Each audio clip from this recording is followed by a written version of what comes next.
नमस्कार, स्वागत छ तपाईंलाई भेहिकल्स वाच नेपालमा, तपाईंको आफ्नै अटो न्यूज अपडेट च्यानलमा।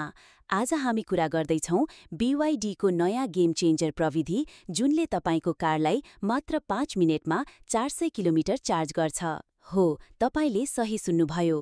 BYDको नयाँ सुपर ई प्लेटफर्म टेक्नोलोजीले हान एल र ट्याङ एल इलेक्ट्रिक गाडीहरूलाई 5 मिनेटको चार्जमै 400 किलोमिटर दूरी तय गर्न सक्ने बनाएको छ।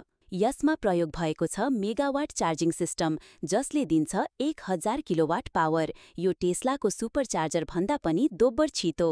BYDको सुपर ई प्लेटफर्ममा आधारित यी गाडीहरूमा प्रयोग गरिएको छ फ्ल्याश चार्जिङ ब्याट्री जसले यो अल्ट्रा फास्ट चार्ज सम्भव बनाउँछ। चार्जिङ स्पिडको कुरा गर्ने हो भने तपाईंको गाडीले प्रति सेकेन्ड 2 किलोमिटर दूरी थप्छ। 5 मिनेटमा सीधा 400 किलोमिटर। यो त पेट्रोल गाडीको पम्प जस्तै भयो नि। र अझै छिटो चार्ज गर्न BYDले ल्याएको छ डुअल गन चार्जिङ, 2 पोइन्टबाट एकैचोटि चार्ज। BYDले चीनभर 4000 वटा फ्ल्याश चार्जिङ स्टेशन बनाउने योजना अघि सारेको छ। EV अपनाउने यात्रामा यो ठूलो फड्को हो।